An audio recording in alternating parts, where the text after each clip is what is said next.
ማርያም ሆይ በሉ። ስለዚህም እንወድሻለን ከፍ ከፍም እናደርግሻለን እውነተኛውን የጽድቅ መብልንና እውነተኛውን የሕይወት መጠጥ ወልደሽልናልና። በቃ ለዚህ ነው የምንወዳት፣ ለዚህ ነው ከፍ ከፍ የምናረጋት፣ ለዚህ ነው የምናመሰግናት የምናወድሳት። ቅድስተ ቅዱሳን ድንግል ማርያም ወላዲተ አምላኬን እናመሰግናታለን እናወድሳታለን። አናፍርባትም። እንዲያውም እፍረታችን በሷ ምክንያት ነው የተወገደው የራቀው። ለመዳናችን ምክንያት እሷ ናት።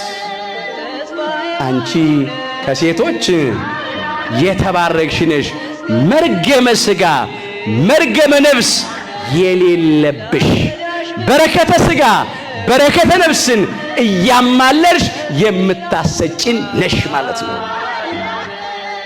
የማኅፀንሽን ፍሬ ቡሩክ ነው። አዎ መርገመ ሥጋ መርገመ ነፍስ የሌለበት በረከተ ሥጋ በረከተ ነፍስን የሚያድለን የሚሰጠን ነው ማለት ነው። በተመሳሳይ ምስጋና ነው ቅድስት ኤልሳቤጥ ያመሰገነች። ሁለቱንም ለእመቤታችን የጸጋ ምስጋና ነው፣ ለጌታችን ደግሞ የባሕርይ አምላክ ነውና የሚገባውን ነው። እንደገና በሉ አንቺ በሉ ከሴቶች የተባረክሽ ነሽ፣ የማኅፀንሽን ፍሬ የተባረከ ነው። እዛ የሉቃስ ወንጌል ምዕራፍ 1 ቁጥር 42 ላይ ተመዝግቧል። ሁለቱም እዚህ ላይ ስላለ ቅድስት ኤልሳቤጥ እመቤታችንን ማመሰገነች፣ ጌታችንን ማመሰገነች። የማኅፀንሽ ፍሬ ምንድነው? በማኅፀኗ ያለውን የዕለት ጽንስ አመሰገነች። እሱም ብቻ ነው ማመስገን፣ እሱም ብቻ ነው ማወደስ፣ እሱም ብቻ ነው እንዲህ ማለት የሚሉ ሰዎች አሉ። እንዴ መንፈስ ቅዱስ ይሄን አልነገረንም? ቅዱስ ገብርኤል ከእግዚአብሔር የተላከው ይሄን አልነገረንም? ቅዱስ ገብርኤል ከእግዚአብሔር ተልኮ ሲያወድሳት ሲያመሰግናት ነው የሰማነው። ከሱ ነው የሰምተን የምናመሰግናት።